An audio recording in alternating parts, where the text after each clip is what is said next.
अस्सलाम वालेकुम friends, hello everyone, नमस्ते, आप सब ठीक है? तो कैसे हैं आप? मेरा नाम साहर, मैं हूं मैट। अब देखिए हम जिसको रिएक्शन चैनल 2.0 बहुत ज़्यादा स्वागत है सभी का हमारे चैनल पर। सबसे पहले तो बहुत ज़्यादा शुक्रिया इतना ज़्यादा प्यार मोहब्बत दिखाने के लिए। प्लीज़ ज़्यादा से ज़्यादा हमारी वीडियो को ऐसे शेयर कीजिए, चैनल को सब्सक्राइब कीजिए, जितना ज़्यादा हो सके सब्सक्राइब कीजिए और शेयर कीजिए। आज की जो वीडियो लेकर आए हैं ये भी इनका ताल्लुक है कश्मीर से। याना मीर और सायदा फलक इनका नाम है।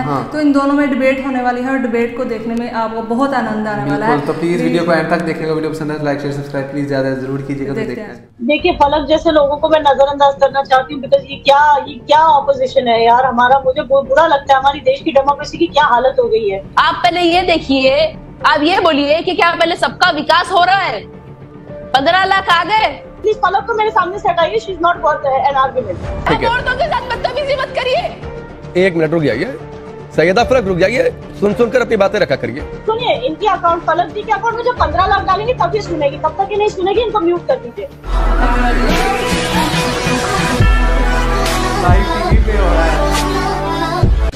क्या देश के मुसलमान मोदी की जीत के हैट्रिक लगवाएंगे? इसी के तहत बीजेपी ने 2024 के लोकसभा चुनाव के लिए अपना पहला दांव चल दिया है। 400 प्लस के टारगेट को हासिल करने के लिए बीजेपी के अल्पसंख्यक मोर्चे ने कमर कस ली है। बीजेपी का फोकस देश की उन 60 लोकसभा सीटों पर है जहां 30% से ज्यादा मुस्लिम वोटर हैं और इसके लिए बाकायदा बीजेपी टीम बनाकर उनके बीच पहुंच रही है सरकार की योजनाओं को उन तक पहुंचाने के लिए। सैयदा, मैं सबसे पहले आपके पास आता हूं। ओवैसी को भी आपने सुना, हाल फिलहाल में उनके स्टेटमेंट, इससे पहले उनका राजस्थान दौरा। बीजेपी मुस्लिमों तक पहुंच रही है, लेकिन ओवैसी मुस्लिमों को डराने में लगे कि भाई ये आगे आपका बड़ा नुकसान है, इनको हटाइए। ये डर नहीं चलेगा। देखिए सबका साथ, सबका विकास, सबका विश्वास, जुमला बहुत अच्छा है, बहुत उम्दा है, बोलने में सुनने में बहुत अच्छा है, लेकिन हम पहले उस बारे में बात कर लेते हैं कि वाकई में सबका विकास हो रहा है। भाई हिंदू, मुस्लिम, दलित, आदिवासी, सिख, ईसाई, कोई भी रहने दो। आप पहले ये देखिए, आप ये बोलिए कि क्या पहले सबका विकास हो रहा है? 15 लाख आ गए। गैस सिलेंडर का रेट क्या है आज? तेल का रेट क्या है? पेट्रोल डीजल का रेट क्या है? चाइना घुस गया है इंडिया में, उसके बारे में बात करिए। क्या किसानों का विकास हो रहा है? क्या जवानों का विकास हो रहा है? क्या मजदूरों का विकास हो रहा है? गरीबों का विकास हो रहा है? पहले विकास की बात कर लो। सैयदा फलक, विकास की बात तो होगी और विकास की बात होती रहती है, लेकिन पहले ये डराना तो छोड़िए। ओवैसी साहब मुसलमानों को डराना तो छोड़े। अच्छा, कौन डरा रहा है? ओवैसी डरा रहे हैं, ओवैसी डरा रहे हैं, वो बोल रहे हैं सिर्फ मुसलमानों की बात करते हैं, हिंदुओं की बात नहीं करते हैं। अगर हमारे प्रधानमंत्री को मुसलमानों से हमदर्दी है, वो वाकई में ही सबका साथ, सबका विश्वास चाहते हैं, तो जब नसीर और जुनैद के साथ वो जिंदा जलाया गया, जब उनकी बॉम्ब लिंचिंग हुई, क्या नरेंद्र मोदी जी उनके घर पर? आप सुन लीजिए, क्या नरेंद्र मोदी सैयदा फलक, सैयदा फलक, अब सुन लीजिए। मैडम सुनिए ना, सुनिए। नासिर जुनैद का आपने जिक्र किया, बहुत अच्छा किया। जो हुआ गलत हुआ, उस पर कड़ी कार्रवाई होनी चाहिए। ओवैसी साहब गए, बहुत अच्छा किया, लेकिन वही ओवैसी साहब कन्हैया के घर क्यों नहीं जाते हैं, जिसका सिर तन से जुदा कर दिया गया था, क्योंकि कन्हैया हिंदू था। याना क्या फलक अपने आप को एक्सपोज नहीं कर रही है? क्या ओवैसी को डिफेंड करके कि नासिर जुनैद के घर चले गए, कन्हैया के घर नहीं गए क्योंकि कन्हैया हिंदू था? वो लोग हैं सिर्फ डराने की राजनीति। देखिए फलक जैसे लोगों को मैं नजरअंदाज करना चाहती हूँ, बिकॉज ये क्या ऑपोजिशन है यार हमारा। मुझे बुरा लगता है, हमारी देश की डेमोक्रेसी की क्या हालत हो गई है। ऑपोजिशन ही नहीं है कोई ढंग का यार। चलिए anyway, coming back to the topic, Majid Haidari साहब इस्लामोफोबिया की बात कर रहे थे। इस्लामोफोबिया सिर्फ हिंदुओं में नहीं है माजिद साहब, जिमी साहब, इस्लामोफोबिया मुसलमानों में भी पहुंच चुका है। आप मुझे बताइए श्रीनगर में, just answer me one question Jimmy, आप मुझे बताओ श्रीनगर में, जवाहर नगर और प्लेसेस लाइक शिवपुरा, यहाँ का real estate value, why is it more than Sora से ज्यादा क्यों है? लोग क्यों यहाँ पे रहना चाहते? शिवपुरा, इंदिरा नगर, क्यों मुसलमान क्यों यहाँ पे क्यों? मुझे कहते हैं ये ना कॉस्मोपॉलिटन एरिया है, यहाँ हिंदूज और सिख ज्यादा रहते हैं तो ज्यादा सेफ है। ये मुसलमान खुद बोलते हैं। Majid Haidari, you can not deny this, and ये हर शहर में ऐसे ही हो रहा है। चलिए मुंबई का आप केस ले लीजिए, अंधेरी वेस्ट में मिल्लत नगर का रेट इतना कम क्यों है as compare to Lokhandwala complex, जो ज्यादा कॉस्मोपॉलिटन, जहाँ हिंदू ज्यादा रहते हैं और मुस्लिम भी प्रेफर करते हैं लोखंडवाला में। एग्जाम्पल क्योंकि they feel safer in areas जहाँ पे हिंदू ज्यादा रहते हैं, एंड ये चीज आप डिनाई नहीं कर सकते। माजिद हैदरी, प्लीज फलक को मेरे सामने से हटाइए, she is not worth an argument. Live show में पता नहीं ऐसे कैसे बातें। एंड फाइनली माजिद हेदरी एक और चीज है, I live in a democratic country, I can decide, मुझे बेकार लोगों से आर्ग्यू नहीं करना है। ओह यार ये कितनी औसम है यार। अच्छा माजिद हेदरी एक और चीज, अगर आप कंडेम करते हैं लोगों की गिनती भी नहीं है, अगर आप मोनू मनी से मेरे पास ऐसे लोगों की गिनती भी नहीं है, मुझे इनका नाम भी नहीं पता, उनको एटलीस्ट मेरा नाम पता है। She is focusing on me, I don't even focus on such people. ठीक है, फलक सुन लीजिए, बारी बारी से सुनते हैं, बारी बारी से बोलते हैं। याना अपनी बात पूरी करिए, फिर मैं यास्मीन जी का रुख करूंगा। याना अपनी बात पूरी करिए। सुनिए, इनके अकाउंट, फलक जी के अकाउंट में जो 15 लाख डालेंगे तब ये सुनेगी, तब तक ये नहीं सुनेगी, इनको म्यूट कर दीजिए। देखिए, सबका साथ और सबका विश्वास छोड़ दो। मैं तो कहूंगी वोट 2024 में वोट करने से पहले सभी लोग पहले ये देख ले क्या सबका विकास हो रहा है।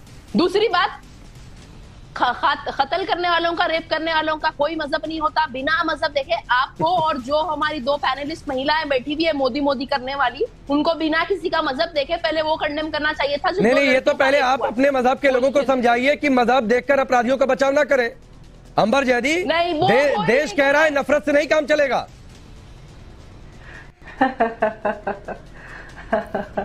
राकेश, जिनकी पार्टी के नाम में ही सिर्फ मजहब हो, अपने सिर्फ समुदाय का नाम हो, वो सेक्युलरिज्म की बातें करते हैं, अच्छा नहीं लगता। ठीक है, औरतों के साथ बदतमीजी मत करिए। 1 मिनट रुक जाइए, सैयदा फलक रुक जाइए, सुनकर अपनी बातें रखा करिए। सैयदा फलक, इतनी नफरत क्यों है भाई? जी, नफरत फैल रही है। नफरत हमें नहीं है, कौन फैला रहा है? बीजेपी वालों को है, हिंदुत्व वाली सोच वालों को नफरत है। इतनी नफरत है कि बस पूरे इंडिया में फैलाते जा रहे हैं, जहर फैला रहे हैं, नफरत फैला रहे हैं। आज नफरत इतनी फैल गई है, आज दिमाग में लोगों की इतने गंदगी आ गई है, इतनी नफरत आ गई है कि क्या गंदगी आ गई? त्योहार भी मनाते हैं, होली का त्योहार भी मनाते हैं तो बुरखे वाली औरतों के ऊपर होली फेंकते हैं, उनके ऊपर बदतमीजी करते हैं, फतरे फेंकते हैं उनके ऊपर। इसीलिए आप जैसे लोग एडवोकेट करते हैं लव जिहाद की, ताकि ज्यादा से ज्यादा जो है हिंदू लड़की अगर मुसलमान बने, हिंदू ज्यादा से ज्यादा अगर मुसलमान में कन्वर्ट हो गए तो कल कोई होली नहीं खेलेगा और हम पे कोई रंग नहीं फेंकेगा। ये आपकी उम्मीद है शायद, इसीलिए आपको रंगों से इतनी नफरत है। आपको अच्छा ये बताइए, वो 2 लड़के, 2 लड़कों ने, 2 मुस्लिम लड़कों ने एक हिंदू लड़की को किडनैप करके, उसका रेप करके, उसका वीडियो निकाला और उसको ब्लैकमेल किया। क्या आपको ये सारी चीजों का पता है? कि श्रद्धा मालकर के साथ क्या हुआ, क्या आपको पता है? क्या कन्हैया लाल के साथ क्या हुआ, क्या आपको पता है? क्या आप कहती खुद को इंडियन कहती है, कॉन्स्टिट्यूशन की बात करती है, तो आपके इंडियन भाई बहनों पर क्या करती है वो आपको उससे कोई लेना देना नहीं है। जस्ट बिकॉज वो हिंदू है, 84% हमारा देश हिंदू है, हमारे भाई बहन हिंदू है, लेकिन आपको उनके साथ नहीं जीना, ना उनके साथ त्योहार मनाना है, ना उनकी तकलीफों पे आपको ध्यान है। आपको सिर्फ मुसलमानों की तकलीफ। जब कोई बोलता है हिंदू के साथ जुल्म हुआ, आप कहते हो जुल्म मुसलमान ने किया। ठीक है, याना और फलक, आप दोनों लोग शांत होइए। याना और फलक, आप दोनों लोग शांत होइए। फलक सुनिए ना, सैयदा फलक, ठीक है, 15 लाख दीजिए, वो शांत हो जाएगी। 15 लाख दे दीजिए। ठीक है, सैयदा फलक, किसी मुस्लिम महिला के साथ कोई अपराध हुआ, इसका किसी धर्म से कोई लेना देना नहीं है, ये बात आपको समझनी चाहिए। और अगर आप अपराध की चर्चा और उसे धर्म से ही जोड़ रही हैं, उसे धर्म से ही जोड़ रही हैं, तो उन हिंदू लड़कियों के बारे में सोचिए जिनके खिलाफ लव जिहाद चला और मुस्लिम लड़कों ने अपना नाम और पहचान बदलकर उनके साथ अत्याचार किया, उनका जीवन बर्बाद किया, उन पर भी बोलने की हिम्मत रखिए। तो गाइस, ये थी आज की वीडियो। बहुत गर्म माहौल हो गया, बहुत ही गर्म माहौल। डिबेट में तो ऐसा ही होता है अक्सर, ऐसे बहुत ही कम ऐसी डिबेट्स होती है जिसमें शांति आराम से तहम्मुल के साथ बात की जाती है। लेकिन ज्यादातर जो हमने देखने को मिलती है वो ऐसे गर्मजोशी में, खासकर इंडिया में ये देखा ना, गर्मजोशी में बहुत ही गर्म हो जाते हैं जरा एकदम से। 2 महिलाओं की जब डिबेट होती है तब तो देखने का भी मजा ही आता है। लेकिन यहाँ पे बात की जाए तो याना मीर जो कि एक कश्मीरी हैं, काफी अच्छी ये जर्नलिस्ट हैं। ये मतलब किसी पार्टी से ताल्लुक नहीं रखती, लेकिन ये जो फलक है ना, इनका ताल्लुक जो अवैसी की पार्टी है ना वहाँ में इंडिया में, उनके साथ ताल्लुक है। याना मीर ने इसीलिए उनसे बात की है 15 लाख रुपए इनके दो, ताकि ये चुप हो जाए। क्योंकि मतलब होता है ना, ये जो पॉलिटिक्स में होते हैं, पैसे लेके ही तो आपकी पार्टी की हिमायत करते हैं, वरना जिस पैसे चलते हैं, सब कुछ ऐसा ही होता है। जो हमायत करना शुरू हो जाते हैं। तो हर एक ऐसे होता है अभी जैसा कि उन्होंने कुछ बातों पे गौर किया यहाँ पे कि ऐसा है, हिंदू के साथ ऐसा होता है तो मुस्लिम करते हैं, मुस्लिम करते हैं। मतलब जब आप एक कंट्री में इतने ज्यादा लोग रहते हैं ना, तो एक दो हादसा वहाँ पे होता ही है। ऐसा नहीं हर जगह पे इतने ज्यादा हो जाते हैं तो वहाँ तो फिर इतनी ज्यादा आबादी है, इतने मजहब के लोग रहते हैं, तो इसमें मजहब को मुझे नहीं अगले लगता। साल ये कह रही थी कि 2024 में इलेक्शन आने वाले हैं, तो बोले कब ऐसी को जो है वो बोल रहे हैं कि क्या सबको इक्वल राइट्स दिए, क्या सबको मतलब एक जैसा, तो वो बोल रहे हैं कि सबको इक्वल राइट्स दिए जाते हैं। याना ने बताया कि जो मुस्लिम है वो जहाँ पे हिंदू रहते हैं वहाँ पे खुद को ज्यादा सेफ करते हैं, यहाँ पे रहेंगे और वहाँ आबादी वो भी अपनी बढ़ा रहे हैं, ज्यादा से ज्यादा वहाँ रहना चाहते हैं। तो वो बोल रहे हैं कि वो मतलब मुस्लिम हिंदू एक दूसरे के साथ मिलकर रहना चाहते हैं, वो अपने आप को सुरक्षित महसूस करते हैं। लेकिन कुछ लोग होते हैं कि वो नफरत फैलाने का काम करते हैं, तो ये बहुत ही एक गलत चीज है। और याना ने काफी अच्छे से जवाब दिया है, मुझे तो ये बहुत अच्छी पसंद है। एक